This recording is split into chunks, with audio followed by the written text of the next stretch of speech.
Lead at Korea University. Sharon, your opening remarks, please. Great, thank you.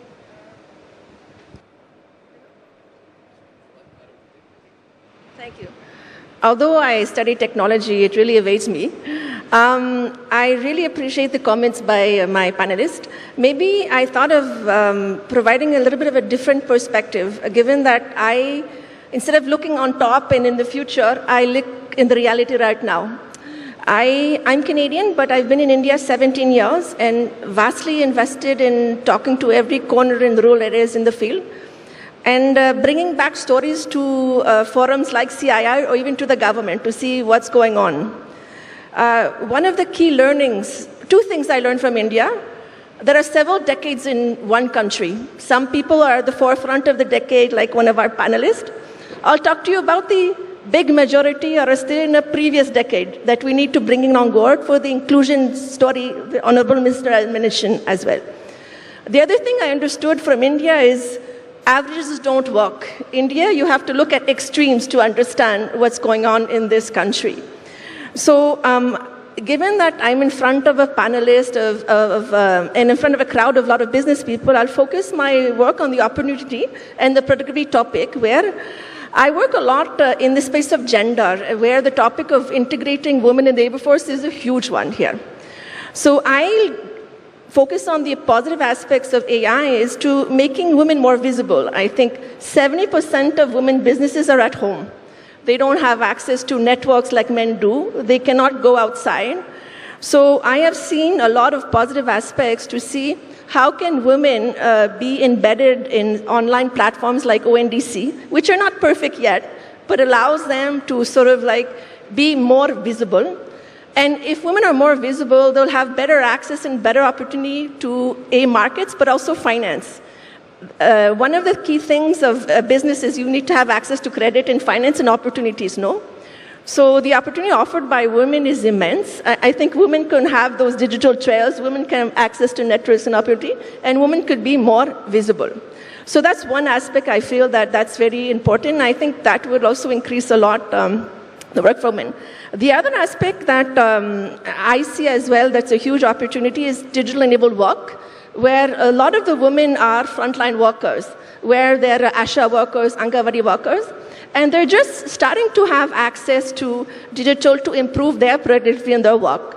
And that also trickles down to government. The quicker that these ASHA workers, these Angawadi workers, they are your data collector, the better that will impact also decision-making at the policy levels. For the Angawadi workers, you can see as well, the better they put the systems in the dashboard, the quicker the decisions the government can make in a centralized perspective, knowing that India is very heterogeneous as well.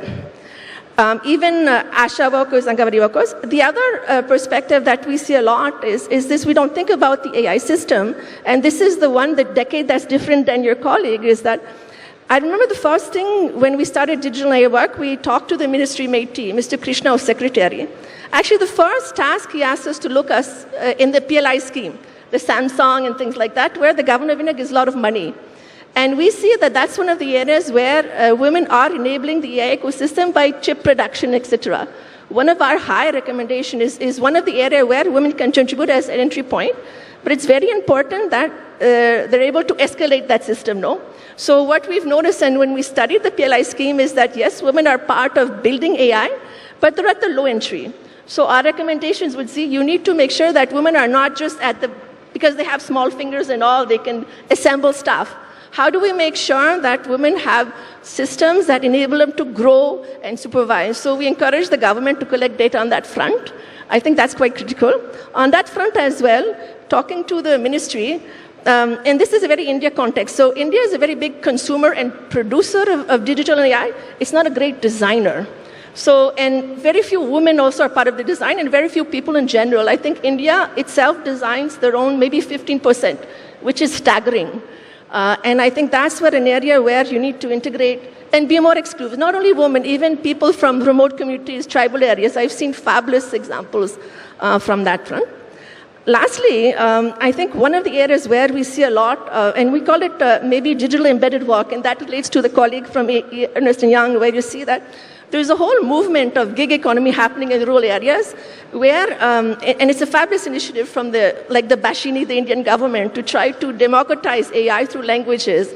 And I don't know if everyone saw the movie Human in the Loop recently, where they showcase that this allows women to be able to do work in their phone here.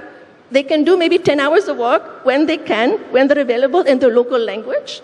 It also helps to integrate, making sure that biases that are in our regular work are not integrated in AI or digital, because I think the speed of AI and digital goes very quickly. So this is actually a great opportunity to make sure that we don't repeat that online.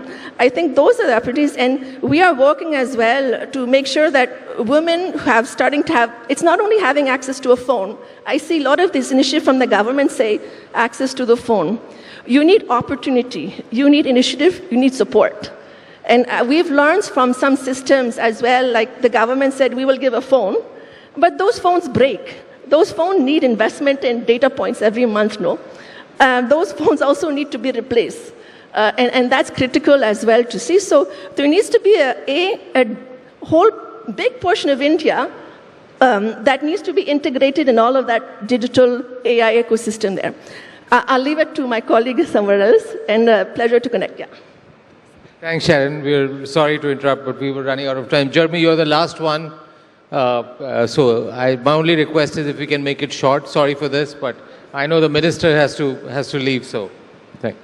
Both of us have a last. That's right. So actually, I think I'm supposed to join the minister shortly, and I'll come to that at the end. So first, it's really a pleasure to be here, and I appreciate the hospitality of the government in Andhra Pradesh, of our partners at the CII, and all the people that I've met during the visit. I'd like to start with the challenge.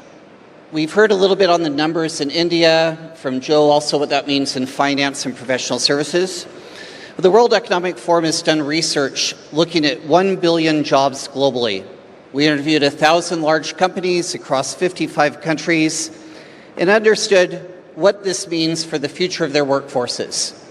And what we saw is that we will lose roughly 92 million jobs in the next 5 years. 90 million jobs will disappear in the next 5 years. And that isn't even before we talk about all the jobs that need to be reskilled. But the good news is there's an opportunity to create 170 million new jobs. But those new jobs won't come on their own.